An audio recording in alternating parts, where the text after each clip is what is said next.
Hey there, kita ketemu lagi di bagian yang kedua dari video untuk pertemuan ke-12.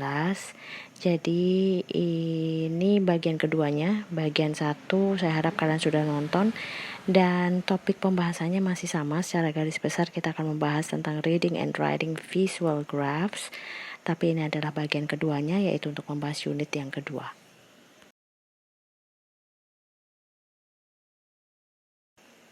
Oke, jadi kalau di video yang pertama, part 1, kita membahas unit 1, itu membahas tentang komparatif, superlatif, dan ekuatif, cara membuat kalimat perbandingan dalam bahasa Inggris. This unit yang kedua, video yang kedua ini membahas langsung ke charts, diagram, and graphs. Jadi bagaimana caranya membuat presentasi data menggunakan visual gambar, gitu ya. Ya.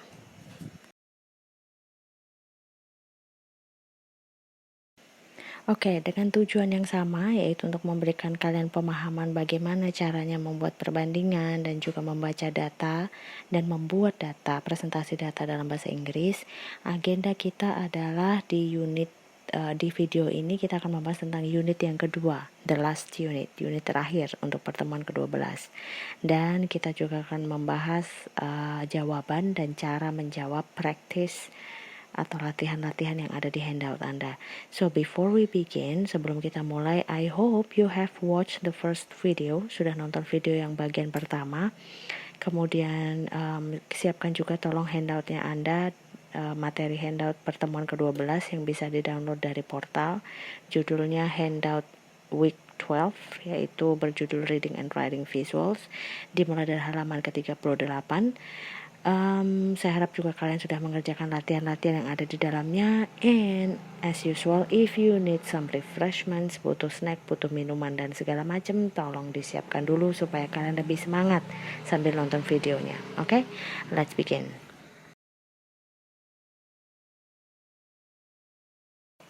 Oke, on the first part, bagian yang pertama kita mau bahas adalah how to present data. Jadi saya akan kasih jelas apa saja sih sebetulnya jenis-jenis presentasi data yang bisa kalian buat itu dalam bentuk gambar. Itu gambar apa saja yang bisa kalian hasilkan untuk kalian menampilkan data, bukan mengolah tapi menampilkan data yang kalian punya. Itu kalian bisa menggunakan bermacam-macam bentuk gambar. Nah, apa saja dan kapan kita memakai gambar yang mana, pertimbangannya apa, itu yang akan kita bahas.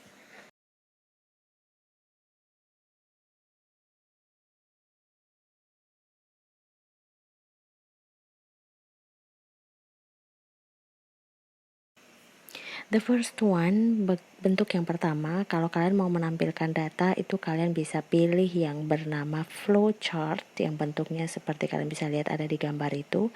Jadi flowchart is a diagram showing the progress of a material through the steps of a manufacturing process or the succession of operations in a complex activity. Jadi kalau misalnya kalian mau menampilkan serangkaian proses atau mungkin pengoperasian dari sesuatu organisasi atau suatu proses hal yang lain-lain yang intinya membicarakan tentang proses kegiatan, proses kejadian, kalian boleh menggunakan flowchart gitu. Jadi pertimbangannya menggunakan flowchart adalah sekali lagi kalau kalian ingin menggambarkan data kalian yang isinya itu tentang suatu proses atau suatu urutan kejadian gitu ya, atau urutan proses kegiatan di dalam sesuatu hal gitu. Nah, di sini saya berikan contohnya adalah flowchart dari organisasi Fakultas Ilmu-Ilmu Sosial di Unkris Winasumba, menggambarkan gambaran organisasionalnya, proses organisasionalnya. Gitu akan lebih pas kalau digambarkan dalam bentuk flowchart.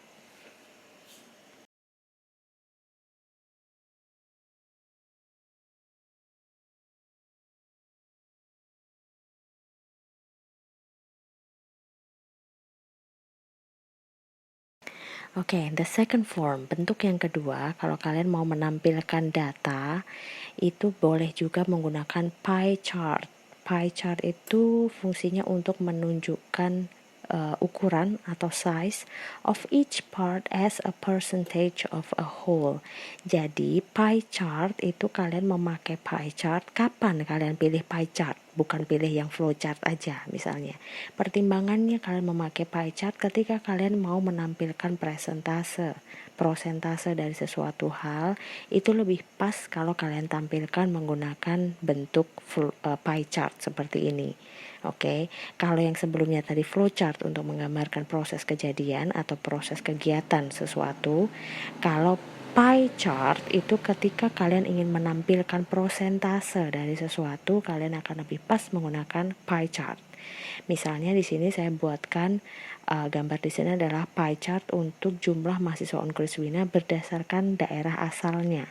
Coba lihat di handout Anda, lihat practice B, latihan B, di situ ada contoh datanya yang akhirnya saya hasilkan bentuk pie chart seperti ini. Jadi sambil kalian nonton di video, coba buka handout di practice B, latihan B ya.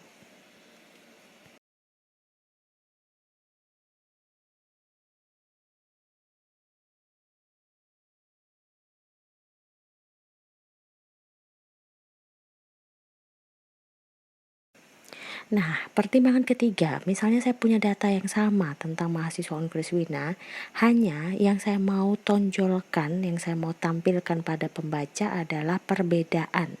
Ada perbedaan yang saya mau tampilkan, maka saya akan memilih memakai bar chart yang bentuknya seperti gambar seperti ini. Oke, ini adalah bar chart namanya. Biasanya bentuknya vertikal atau horizontal. Fungsinya dipakai untuk membandingkan sesuatu yang berbeda. Oke, nah ini kan berbeda-beda nih, tahun yang berbeda dan jumlah mahasiswa yang berbeda. Ini data saya, kalian lihat di practice A, di latihan A dari handout Anda. Saya punya data mahasiswa PMT dengan dari tahun angkatan yang berbeda, jumlahnya berbeda. Nah, yang saya mau tonjolkan adalah perbedaan itu, perbedaan tahun angkatan dan perbedaan jumlahnya setiap angkatan. Karena saya mau menampilkan perbedaan itu, maka saya memakai bar chart. Yang saya mau tampilkan di sini bukan prosentase, tapi perbedaan jumlahnya. Maka saya dengan pertimbangan itu saya memakai bar chart.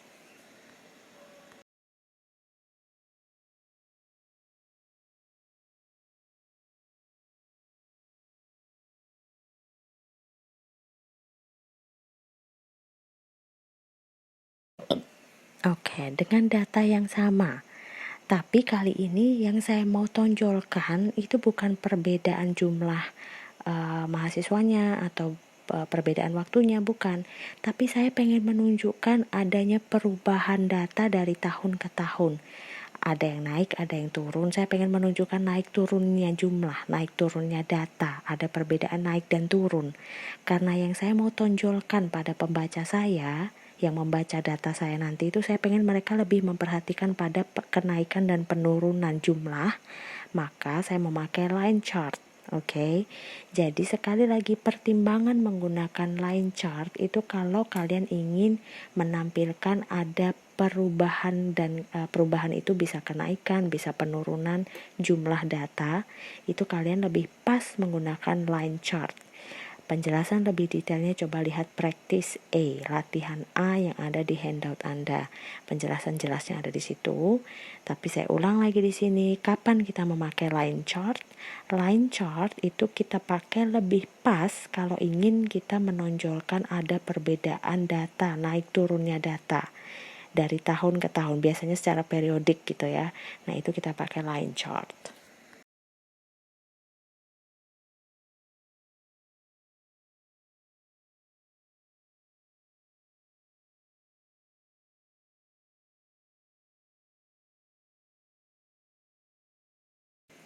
Sementara, nah kadang-kadang kita lebih suka yang simple aja deh. Misalnya datanya saya tuh nggak terlalu banyak, saya cuma mau membicarakan mahasiswa PMT dari angkatan 2016 sampai 2019. Kalau saya tampilkan dalam bentuk tabel aja kan nggak masalah, boleh juga. Jadi kalau kalian pengen yang simple, yang paling gampang, sederhana, ya pakai aja tabel. Tapi one thing to remember, tidak semua data bisa kalian tampilkan dalam bentuk tabel. Karena apa? Misalnya ini hanya data 1, 2, 3, 4 angkatan aja. Gimana kalau kalian mau membicarakan data yang isinya ribuan data? Nggak mungkin kan data ribuan itu kalian tampilkan dalam bentuk tabel. Kalian mau makan berapa halaman ketika kalian ketik itu tabel, ya kan? Nah, jadi pertimbangan menggunakan tabel itu harus hati-hati. Jangan sampai kalian memakai tabel untuk semua data.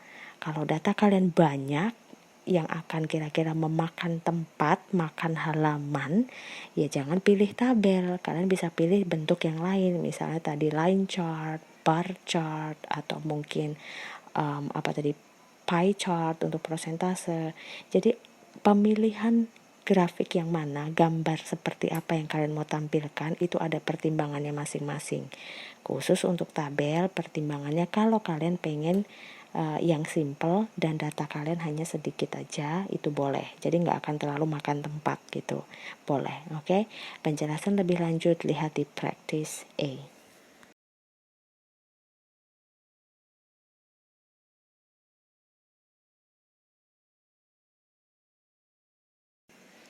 Next one, diagram sekarang. Nah, kalau kalian pengen menunjukkan sesuatu hal yang lebih kompleks lagi, misalnya sebuah data, biasanya sih ini yang mungkin berhubungan dengan proses mekanik gitu-gitu ya, mungkin seperti gambar jaringan yang ada bagian-bagian yang dari sini ke arah mana, kemudian fungsinya apa, yang seperti TI, hal-hal seperti itu, teknik dan apa segala macam akan lebih pas ditampilkan dalam bentuk diagram. Nggak mungkin kalian pakai data untuk menunjukkan data seperti ini kan? Nggak mungkin data seperti ini kalian bisa tampilkan dalam bentuk tabel. Tidak mungkin. Ini harus kalian tunjukkan dalam bentuk diagram karena kelihatan arah fungsinya, mungkin arus atau apa gitu ya. I don't know, mungkin anak-anak elektro yang tahu. Itu lebih pas pakai diagram. Okay, so then again, bentuk-bentuk yang kita bahas tadi mulai dari pie chart, diagram, line chart, bar chart, table, itu ada pertimbangannya sendiri-sendiri. Jadi kalian nggak bisa pukul rata. Kalau kalian punya data, saya bikin aja tabel semua. Atau kalau saya punya data ini, saya mau bikin pie chart semua. Nggak bisa. Kalian harus punya pertimbangan masing-masing dan pertimbangannya itu yang kita sudah bahas tadi. Oke?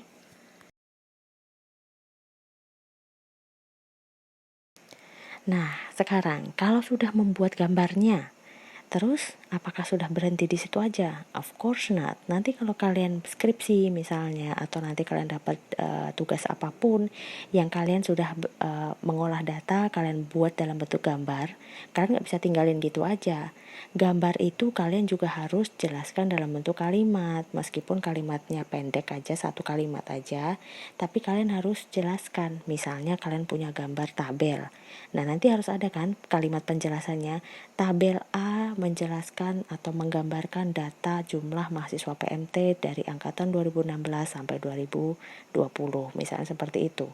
Jadi di sini kita akan belajar menghasilkan kalimat presentasi atau kalimat yang menjelaskan data kalian menggunakan bahasa Inggris.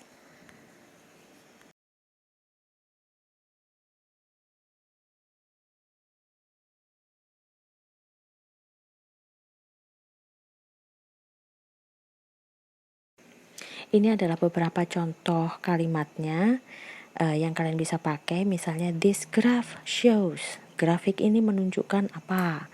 Atau mungkin this table list. Tabel ini menunjukkan daftar apa gitu. Jadi ini yang dimaksud dengan kalimat presentasi itu yang ini. Oke, 1, 2, 3, 4, 5, 6. Saya punya 6 contoh kalimat untuk mempresentasikan data visual kalian dalam bentuk kalimat. Itu contohnya seperti ini. Tidak harus sama persis, kalian bisa cari sinonimnya. Misalnya show, kata show itu ada sinonim yang lain. Jeez, itu ramai banget di luar, I'm sorry. Jadi misalnya nomor 1, this graph shows. Grafik ini menunjukkan. Nah, kata show kalian bisa ganti dengan kata lain yang artinya sama. This graph depicts, menunjukkan, atau pictures, atau apalah. Pokoknya intinya ini hanya kalimat-kalimat, 6 kalimat ini hanya contoh saja. Kalian boleh gonta-ganti cari sinonimnya supaya nggak membosankan gitu.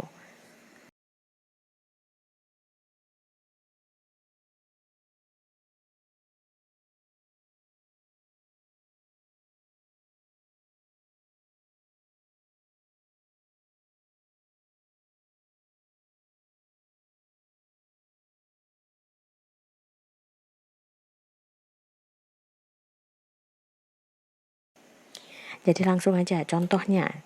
Contoh kalau saya punya gambar seperti ini. Oke, kalian bisa lihat di handout juga ya. Saya sudah punya gambar pie chart.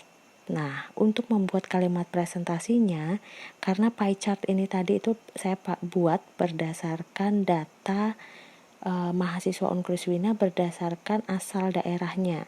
Jadi dari Eastern Sumba, dari Sumba Timur itu jumlahnya ada 48%, dari Sumba Barat jumlahnya sekian ini.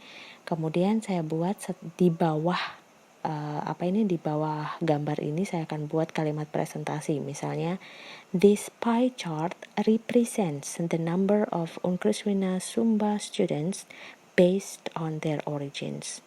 Pie chart ini menggambarkan jumlah mahasiswa Unkriswina Sumba berdasarkan daerah asal mereka.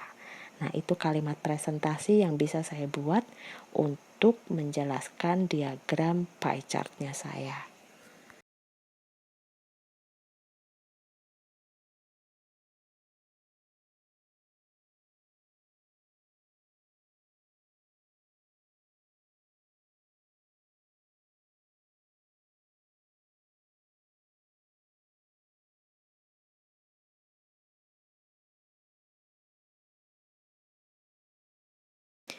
Nah, kalau saya punya gambar ini, gimana saya mempresentasikannya dalam bentuk kalimat? Saya bisa buat kalimatnya dalam bunyi seperti ini. This flowchart outlines the organizational structure of the Faculty of Social Studies. Jadi flowchart ini menggambarkan struktur organisasi dari Fakultas Ilmu-Ilmu Sosial misalnya.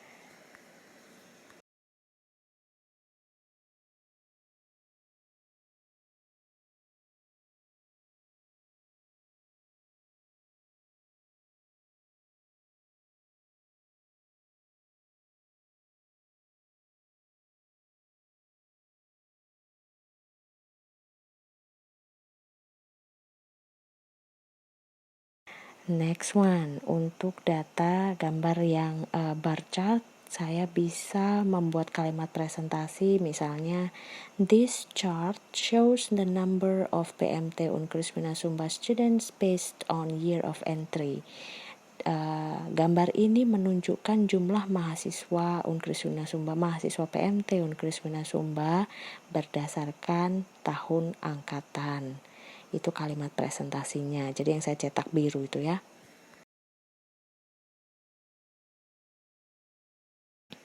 Oke, jadi itu tadi kita sudah belajar caranya membuat kalimat presentasi. So, nanti kalau kalian punya tugas, saya minta untuk setelah kalian buat gambar, kemudian kalian buat kalimat presentasinya, kalian bisa ambil contoh seperti yang tadi. Again, kalian tidak harus ambil kata-kata yang sama persis. Kalian bisa cari sinonimnya supaya nggak membosankan pakai kata show terus. Kalian bisa ganti dengan kata show, represent, outlines, depicts, atau yang kata-kata sinonim lain yang mirip dengan kata show misalnya. Oke, nah yang sekarang kita mau bahas adalah kalau kita mau menjelaskan isi data yang ada naik turun, meningkat, menurun, itu kalau pakai bahasa Inggris seperti apa?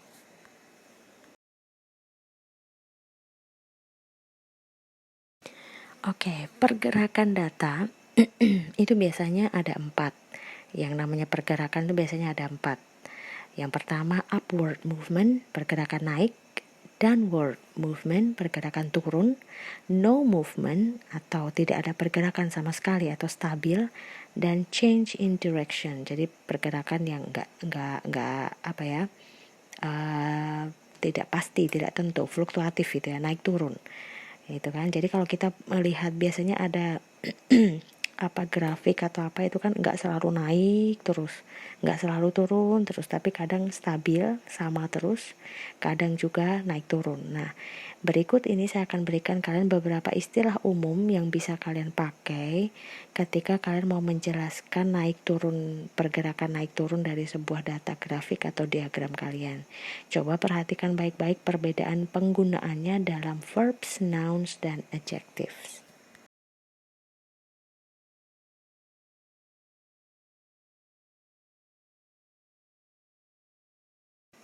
Oke, yang pertama, indicating upward movement. Kalau kalian mau menjelaskan pergerakan naik gitu, kata-kata yang bisa kalian pakai misalnya increase, raise, expand, extend, artinya sama semua itu, naik. Dia secara kata kerja, naik. Contoh kalimat penggunaannya kalian bisa lihat di handout kalian di halaman 43, halaman 43. Nah, kalau secara kata benda itu kalian bisa lihat increase, raise, growth, dan segala macam sampai kata peak. Kalian bisa lihat contoh penggunaannya di handout halaman 43, dan saya nggak akan jelaskan satu persatu artinya apa. Kalian bisa buka kamus, apa itu arti increase, apa itu arti boom, apa arti jump, peak, dan segala macam. But intinya semua kata-kata ini mengindikasikan pergerakan naik.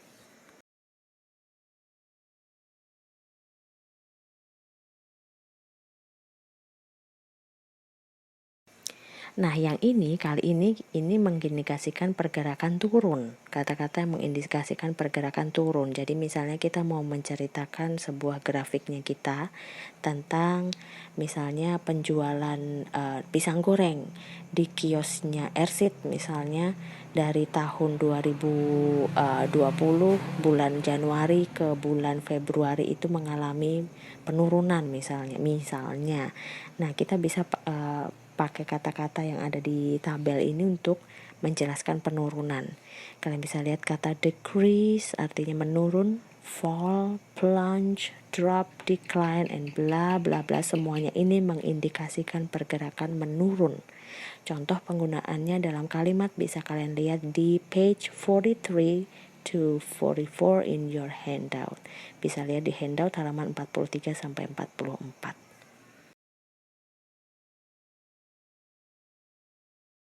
Nah, kalau stabil atau tidak ada pergerakan sama sekali, istilahnya konstan gitu ya, stagnan, stabil, kata-kata yang bisa kalian pakai adalah misalnya keep bla bla bla stable, stabilize, remain stable, dan semua yang ada di tabel ini. Contoh penggunaannya dalam kalimat saya sudah berikan juga di handout kalian di halaman 44. Coba cek dan coba kalian lihat baik-baik cara penggunaannya.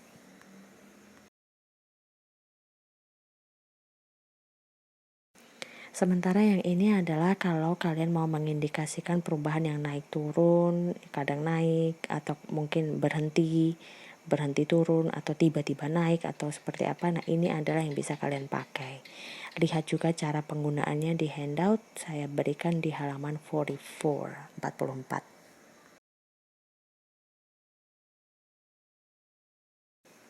Nah, ini tambahan ada 2 gambar yang saya berikan. Gambar ini kalau kalian lihat bisa membantu dalam memahami penggunaan istilah dalam menggambarkan perubahan pergerakan data dalam sebuah grafik atau diagram. Yang sebelah kiri, gambar sebelah kiri yang ada tulisannya degree, itu kalau kalian mau membicarakan pergerakan naik turunnya data itu secara tingkatan. Kalian bisa lihat ada kata dramatically, secara dramatis. Misalnya kalian mau bilang penjualan pisang goreng di kiosnya Ersit meningkat secara dramatis. Meningkat, kalian lihat tadi di tabel tadi, meningkat itu pakai kata increase. Misalnya berarti the sales of fried banana in Ersit is increasing dramatically, meningkat secara dramatis misalnya. Atau kalian mau pakai kata moderately atau slightly, itu tergantung. Jadi artinya ini apa sih ini sebenarnya garis-garis itu kalau dramatis itu berarti kan meningkatnya tajam gitu, dramatis. Sampai kalian lihat di yang degree-nya atau apa itu derajatnya paling rendah itu slightly, itu berarti sedikit aja. Misalnya kalau meningkat ya meningkat sedikit, kalau menurun ya menurun sedikit. Itu pakai kata a little atau slightly. Seperti itu, oke. Nah, gambar yang kanan yang ada tulisannya speed itu kalau kalian mau menjelaskan perubahan data dalam hal kecepatan. Misalnya sekali lagi saya ambil contoh kiosnya Ersit lagi. Penjualan pisang goreng di kiosnya Ersit itu meningkat dengan sangat cepat gitu. Nah, kalian boleh pakai kata rapidly, quickly, atau swiftly. The sales of fried banana in Ersit increases rapidly, meningkat dengan cepat gitu. Nah, ini mengindikasikan perubahan dalam hal kecepatan. Semakin cepat kalian boleh pakai rapidly, quickly, swiftly. Kalau meningkatnya pelan-pelan ya kalian boleh pakai kata slowly atau quietly. Kalau tengah-tengah gitu ya meningkat tapi ya di tengah-tengah lah, boleh pakai kata gradually, gently atau little by little.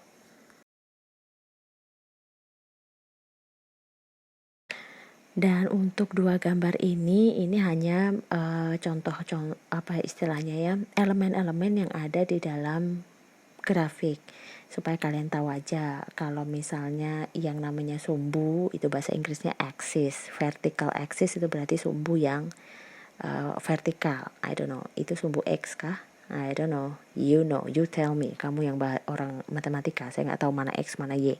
Oke, but intinya sumbu itu bahasa Inggrisnya axis.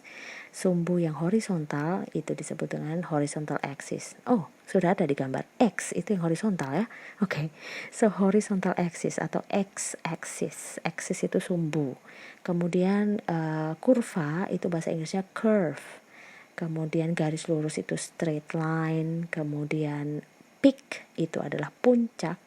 Dan kalian bisa lihat istilah-istilah lainnya dari dua gambar yang ada ini. Okay? So I hope dengan saya kasih dua gambar ini nanti kalian bisa mempergunakannya dalam kalimat nanti. Kalau kalian mau menjelaskan kurva A, itu berarti kalian pakai curve A misalnya. Nah seperti itu. Jadi ini vocabulary, tambahan kosakata baru dalam bahasa Inggris tentang grafik atau diagram.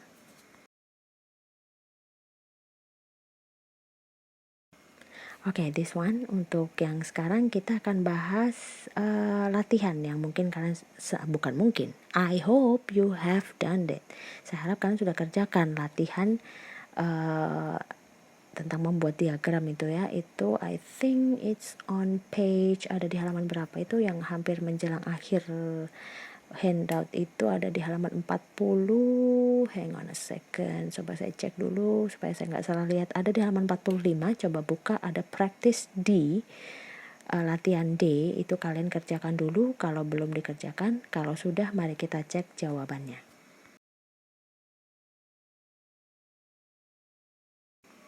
Oke, jadi ini adalah soalnya. Saya berikan kalian gambar, oke, kemudian saya kasih kalian ada narasinya.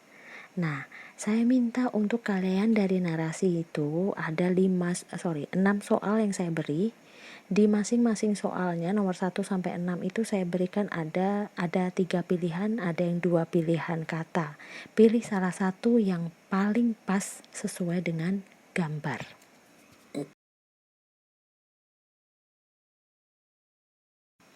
Oke, soal nomor 1. It may be seen clearly that sales pilihannya adalah decline, rose, atau reach the peak steadily in the first half of the year from January to May.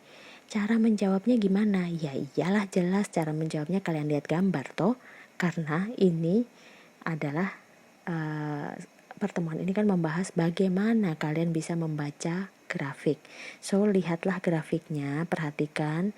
Karena soalnya sudah jelas di situ, kalian harus lihat data dari bulan Januari to Mei. Ya udah lihat dari Januari sampai Mei, garisnya naik atau turun, menunjukkan kemajuan atau penurunan.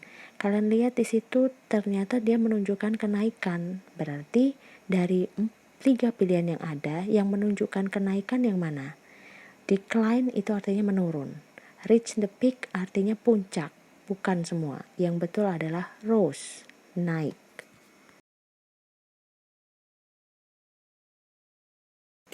Number 2, soal nomor 2. And reach their peak in June atau July atau August. Perhatikan dulu kata peak. Peak itu puncak. Nah, kalian lihat di gambar, puncaknya ada di bulan apa? Juni kah, Juli kah, atau Agustus? Yes, puncaknya terjadi di bulan Juni. Maka jawabannya adalah June.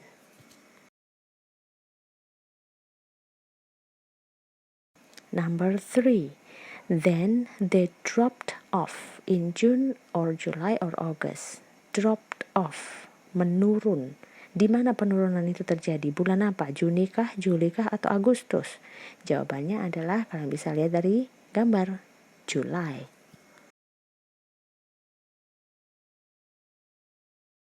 Soal number 4. Leveled off in June or July or August. Leveled off, coba cari di tabel. Tadi artinya leveled off itu apa? Artinya menunjukkan perubahan pergerakan. Nah, coba perhatikan di grafik itu di tabel gambar itu yang menunjukkan perubahan pergerakan di bulan apa? Juni kah, Juli atau Agustus? Yes, perubahan terjadi di bulan Agustus. Jadi jawabannya adalah August.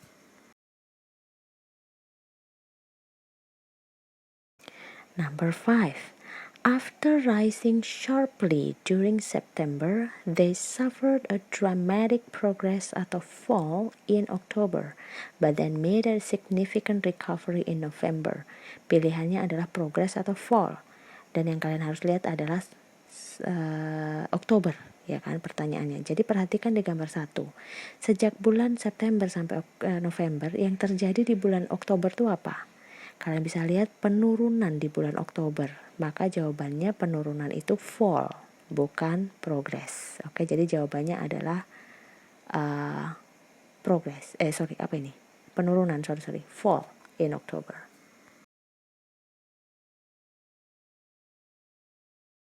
The last one, however, the year ended with a slight blah blah blah. The year ended. Tahun itu diakhiri dengan, ya namanya tahun berakhir di bulan apa bro, sis?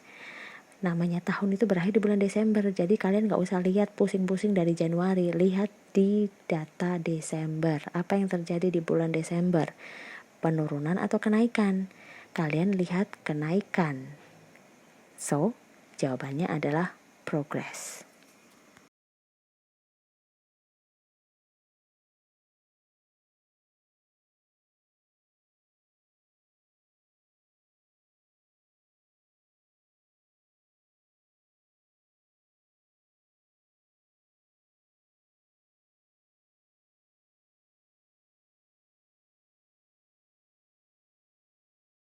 Oke, so this is the end of part 2 and sekaligus the end of material for week 12.